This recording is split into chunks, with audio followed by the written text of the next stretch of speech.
આમ આદમી પાર્ટીએ કચ્છ જિલ્લાના ગાંધીધામમાં વિશાળ જનસભા યોજી, જેમાં વિસાવદર વિધાનસભા ક્ષેત્રના ધારાસભ્ય ગોપાલ ઇટાલિયાની વિશેષ ઉપસ્થિતિ રહી. મોટી સંખ્યામાં સ્થાનિક લોકો, કાર્યકર્તાઓ, આગેવાનો ઉપસ્થિત રહ્યા, જેઓએ ગાંધીધામ સહિત સમગ્ર કચ્છમાં વિસાવદરને જીતાડવાનો સંકલ્પ લીધો. આ સભા આપની વિસ્તાર વ્યૂહરચનાનો ભાગ ગણાય છે, જેમાં પાર્ટીની વ્યાપકતા અને જન સમર્થન પર ભાર મુકાયો. સભામાં આપના વરિષ્ઠ નેતા કૈલાસદાન ગઢવીએ મુખ્ય પ્રવચન કરતા જણાવ્યું કે કચ્છના લોકોને શિક્ષણ, આરોગ્ય અને રોજગારીની સુવિધાઓ આપવા આપ પ્રતિબદ્ધ છે.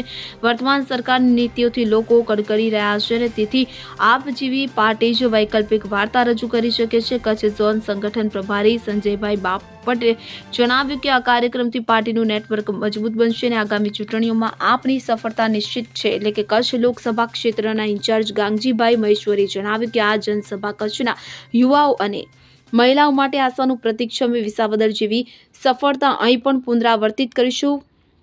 પૂર્વ કચ્છ જિલ્લા પ્રમુખ ડોક્ટર કાયનાત અંસારીએ સ્થાનિક મુદ્દાઓ જેમ કે પાણી, વીજળી અને રસ્તા પર ભાર મૂકતા જણાવ્યું કે આપ આની તાત્કાલિક ઉકેલ છે. એટલે કે પશ્ચિમ કચ્છ જિલ્લા પ્રમુખ ઝુઝારદાન ગઢવીએ કાર્યકર્તાઓને સંગઠન મજબૂત કરવા આહવાન કર્યું. ગોપાલ ઇટાલિયાએ સભાને સંબોધીને કહ્યું કે વિસાવદરની જીત કચ્છ માટે પ્રેરણા સ્ત્રોત છે અને અમે દરેક ગામ સુધી પહોંચીશું અને લોકોના અધિકારો માટે લડીશું. સ્થાનિક હોદ્દેદારો અને કાર્યકર્તાઓએ પણ પોતાના અનુભવો શેર કર્યા, જેમાં આપની નીતિઓ પ્રત્યે વિશ્વાસ વ્યક્ત થયો અને આ સભાથી કચ્છમાં આપનો વૈભવ વધુ મજબૂત થયો છે, જે આગામી રાજકીય મહત્વની ઘટના બની શકે છે.